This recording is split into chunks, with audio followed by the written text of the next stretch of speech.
नमस्कार।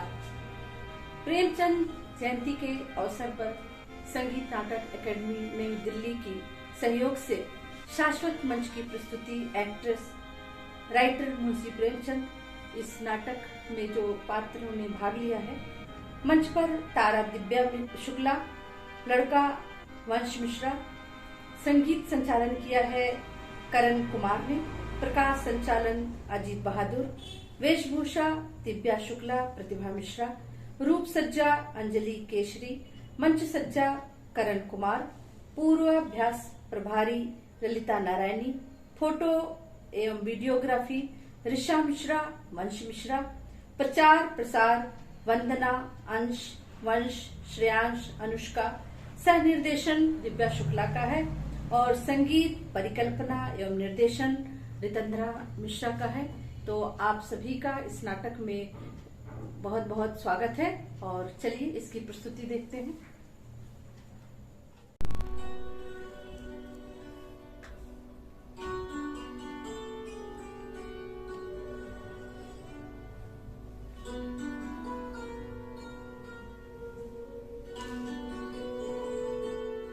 नमस्कार दोस्तों, मैं तारा देवी। जैसे ही शकुंतला का पाठ खेलकर दर्शकों के बीच आई, दर्शक शिष्टता की उपेक्षा कर मंच में दौड़े चले आए। तभी मेरी निगाह एक ऐसे पुरुष पर पड़ी जो राजकुमार सा मालूम होता है। मैं वहां से चली गई। तभी निर्मलकांत चौधरी ने मेरे मैनेजर से कहा,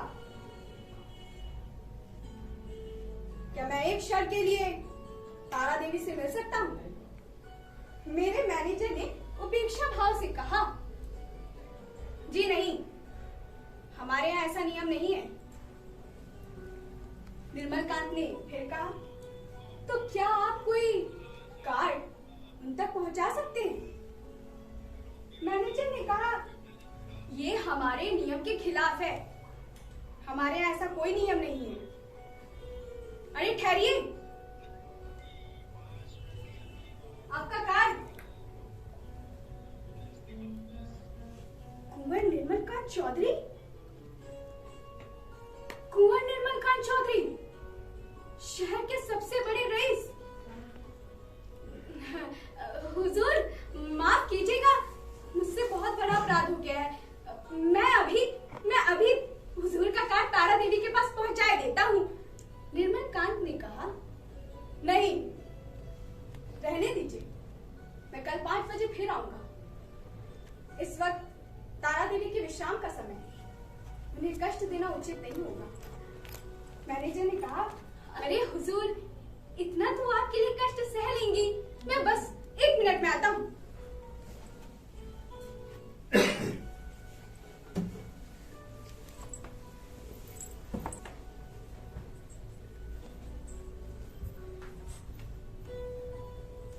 जिंदगी में क्या ऐसे दिन बार बार आते हैं? कितने ही लोग मेरे दर्शनों के लिए विकल हो रहे, बस एक दूसरे पर टूट पड़ते। कितनों को तो मैंने ठुकरा दिया था। हाँ, ठुकरा दिया था। लेकिन उस समूह में केवल एक दिव्य मूर्ति अविचलित रूप से खड़ी थी। उसके आंखों में कितना गंभीर अनुराग था, कितना दृढ़ संकल्प। मानो उसके दोनों नेत्र मेरे हृदय में चुभे जा रहे हो। आज उस पुरुष के दर्शन होंगे या नहीं, कौन जानता है। मगर आज उस पुरुष के दर्शन हुए तो मैं बिना बातचीत किए उन्हें जाने नहीं दूंगी। कौन कह सकता है कि मैं नवविकसित पुष्प 33 वसंत की बहार देख चुकी हूँ। वही कोमलता, वही चपलता, वही माधुर्य किसी नौ यौवन को लज्जित कर सकता था। तभी दाई ने आकर कहा, बाई जी, रात की सभी चीजें रखी हैं, कहिए तो लाऊं। मैंने कहा, नहीं, कोई जरूरत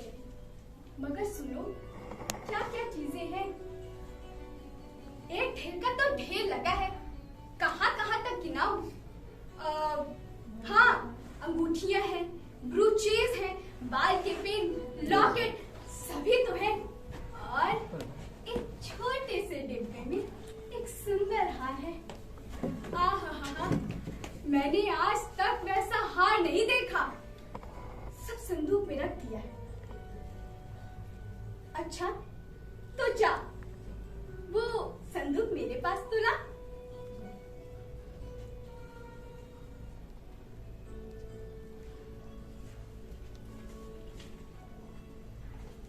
कुंवर निर्मल कांत चौधरी, ये खत किसने दिया? वो तो नहीं जो रेशमी साफा बांधे हुए थे?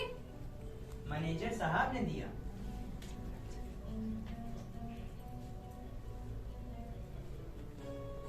कुंवर निर्मल कांत चौधरी,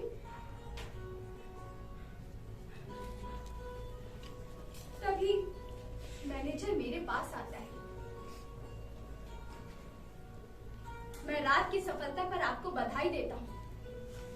क्या क्या कुंवर निर्मल कांत बाहर है? लड़का पत्र देकर भाग गया। मैं उससे कुछ पूछ भी नहीं सकी। मैनेजर ने कहा, कुंवर साहब का रुपया तो रात ही तुम्हारे चले आने के बाद मिला था, तो आपने उन्हें उसी वक्त क्यों नहीं भेज दिया? मैनेजर ने कहा, मैं बहुत परेशान था। मैं सोचा कि तुम आराम कर रही होगी, तुम्हें कष्ट देना उचित नहीं समझा। और साफ बात यह है कि मैं डर रहा था कि तुम्हें कहीं उनसे मिला के तुम्हें खो न दूं। बस। लेकिन एक बात है तारा, ऐसा दिव्य पुरुष मैंने आज तक नहीं देखा। रेशमी साफा बांधे खड़े तो थे तुम्हारे सामने, तुमने भी तो देखा था। हाँ, देखा था। ये बताओ, आज वो फिर आएंगे या नहीं? हाँ, आएंगे शाम 5 बजे। बड़े ही विद्वान आदमी हैं और इस शहर के सबसे रईस। अच्छा, तब तो आज मैं रिहर्सल में नहीं जाऊंगी। कुंवर साहब आ रहे होंगे। कुंवर साहब।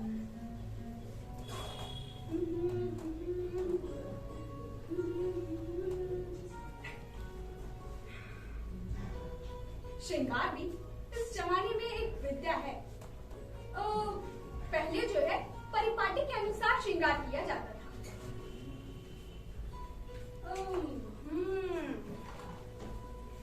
जैसे आंखों के लिए काजल लाजमी था।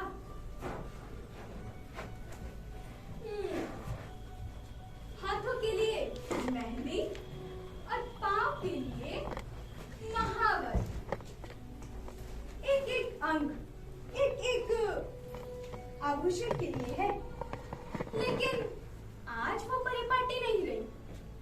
आज प्रत्येक रमणी अपनी सुबुद्धि, सुरुचि और तुलनात्मक भाव से श्रृंगार करती है। आज जब मैंने चुन चुन कर तीर अपनी तरकस से निकाले, तो जान पड़ा मानो संसार का सारा माधुर्य मेरी भलाई ले रहा। मैं चाहती थी कि कुंवर साहब इसी वक्त आ जाए और मुझे इसी अंदाज में खड़े देखिए। मेरे अंग प्रत्यंगों की पूर्ण छवि वो इसी रूप में मुझे देख सकते थे। तभी कुंवर साहब आए।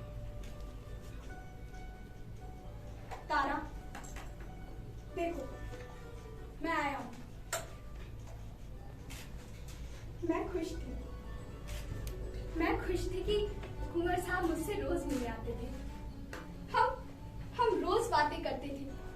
कुंवर साहब को मेरे साथ एक मिनट का भी पल असह्य था।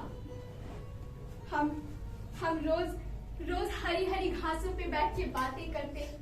रोज नित्य नए प्रोग्राम बनते। कभी गाना बजाना होता।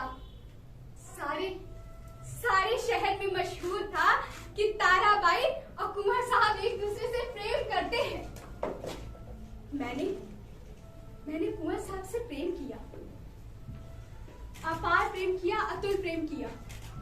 सच्चे और निष्कपट प्रेम की बातें मैं रोज सुनती थी, लेकिन उनके मुख से विवाह की बात तक नहीं आती थी। मानो प्यासे को बाजार में पानी छोड़कर सब कुछ मिलता, पर एक प्यासे को पानी के सिवा और किस चीज से तृप्ति हो सकती है? माना प्यास बुझने के बाद संभव है कि उसकी रुचि कहीं और हो, लेकिन एक प्यासे को तो पानी ही सबसे ज्यादा मूल्यवान पदार्थ लगता है। मैं जानती थी कि कुंवर साहब मुझसे प्रेम करती, मेरे एक इशारे पर वो अपने प्राण तक दे देंगे, लेकिन उनके मुंह से विवाह की बात क्यों नहीं निकलती थी? क्या वो मुझे सिर्फ विनोद की वस्तु बनाकर रखना चाहते थे? अरे मैं कुंवर साहब के कहने पर आग में कूद सकती थी, लेकिन ये जीवन मुझसे नहीं सहा जाएगा। मैं ये जीवन उनके साथ नहीं व्यतीत करना चाहती थी। मैं यही सब सोच रही थी कि तभी कुंवर साहब ने आकर कहा, तारा, देखो मैं तुमसे एक बात कहना चाहता हूँ। कहिए कौन सी बात है? ऐसी कौन सी वस्तु है जिसे आपको भेंट करके मैं अपने आप को धन्य समझूं? आपने तो बड़ी लंबी परीक्षा ले ली। ऐसी कोई बात नहीं है तारा। मुझे अगर पता होता कि तुम मेरी याचना स्वीकार कर लोगी, तो कदाचित पहले ही दिन मैं तुम्हारे सामने भिक्षा के लिए हाथ फैला दिया होता। पर मैं अपने आप को तुम्हारे योग्य नहीं पाता था। तुम सब गुणों की खान हो, और मैं जो कुछ हूँ तुम जानती ही हो। बस इसीलिए तुमसे कुछ नहीं कह पाया। मैंने निश्चय कर लिया था कि इस उम्र भर तुम्हारी उपासना करता रहूंगा। शायद कभी प्रसन्न होकर तुम मुझे बिना मांगे ही वरदान दे दो। बस यही अभिलाषा थी। जब तुम साहित्य, संगीत, इन सब पर अपने विचार प्रकट करने लगती हो, तो मैं दंग रह जाता हूँ और अपनी क्षुद्रता पर लज्जित भी हो जाता हूँ। मैं तो यही सोच रहा हूँ कि मैं खुशी के मारे पागल क्यों नहीं हो जाता। तारा, तो ये बताओ कि मेरे दिन कब उदय होंगे? दया करके ज्यादा दिन के लिए टाल मत देना। कानून का क्या कीजिएगा? उसकी चिंता तुम मत करो, मैंने वकीलों से बात कर ली है। एक ऐसा भी कानून होता है जिसके तहत हम और तुम प्रेम सूत्र में बंध सकते हैं। उसे सिविल मैरिज कहते हैं। बस आज के ही दिन वो शुभ मुहूर्त आएगा। सुनो, मैं प्रातः काल आ जाऊंगा, तैयार रहना।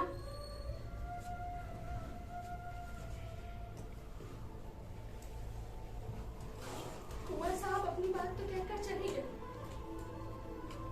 पर मैं उन्हीं की बातें सोच रही थी। क्या कुंवर साहब के साथ विश्वासघात किया जाए? जिस देवता ने मेरे लिए अपने कुल मर्यादा को तिलांजलि दे दी, अपने बंधुजनों से नाता तोड़ दिया, उसी के साथ कपट करे? नहीं, मैं इतनी नीचता नहीं कर सकती। मैं एक काम करती हूँ, मैं कहीं भाग जाती हूँ।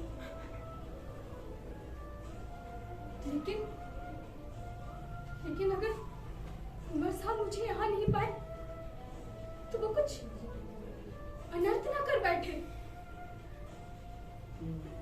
हाँ, एक काम करती हूँ, एक पत्र उनके नाम छोड़ जाती हूँ।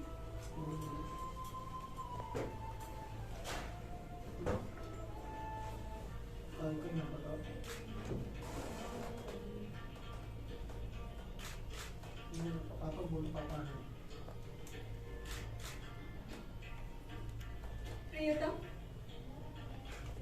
मुझे माफ करना। मैं अपने को तुम्हारे योग्य नहीं पाती।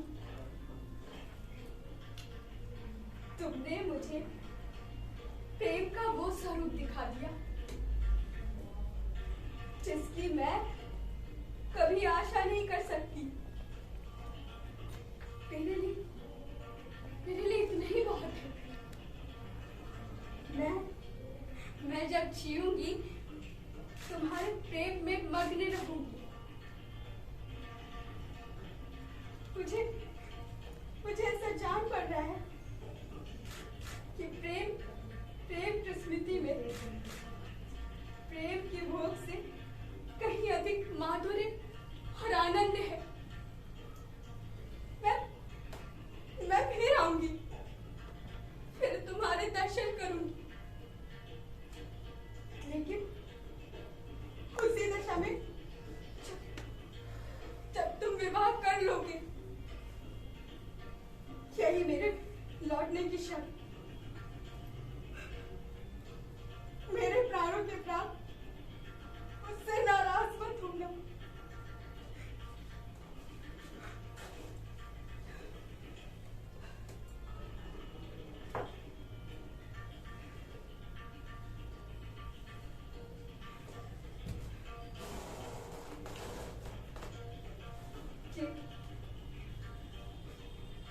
ये जो तुमने आभूषण मुझे भेंट किए थे, अपनी ओर से नववधू के लिए छोड़े जाती हूँ।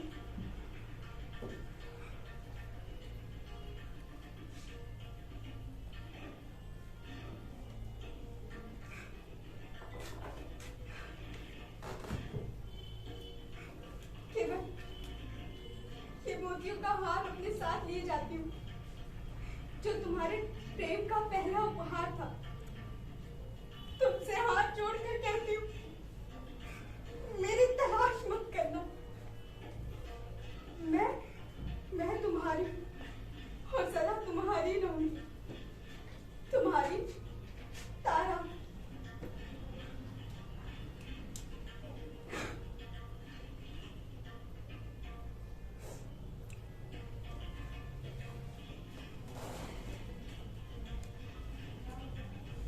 पंद्रह वर्षों का संबंध हाथ टूट रहा था। मैं निकल ही रही थी कि तभी मैंने मैनेजर को आते देखा। मेरा कलेजा धक से रह गया। मैं जल्दी से भागकर कमरे की दीवार के आड़ में छिप गई।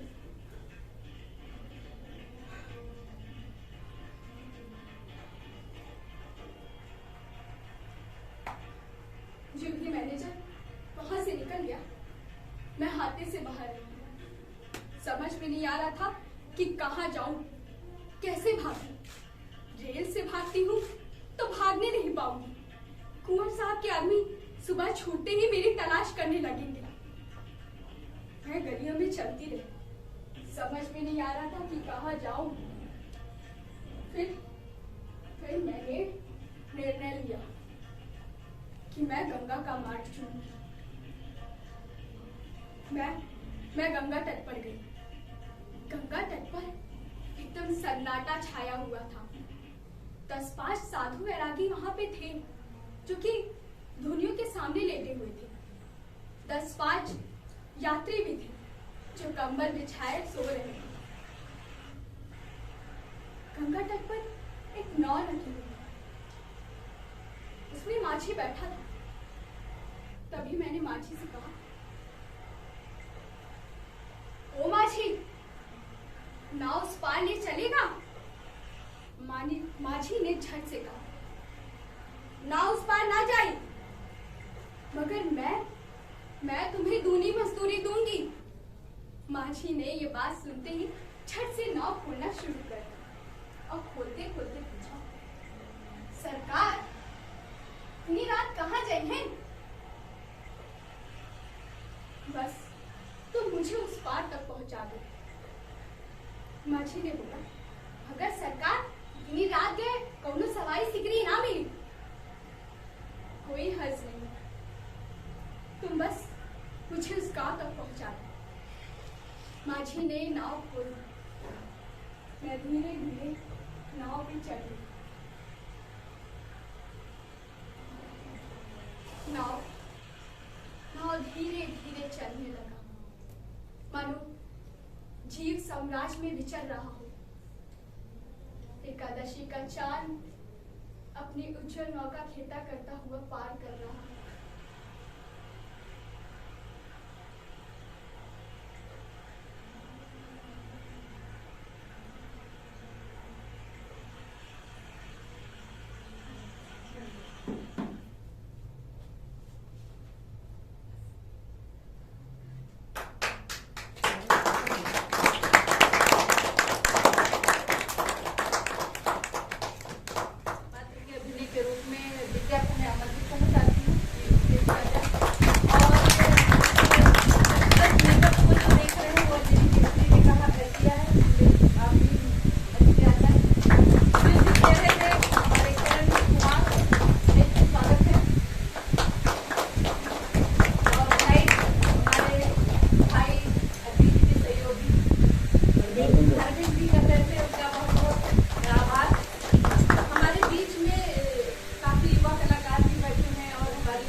भाव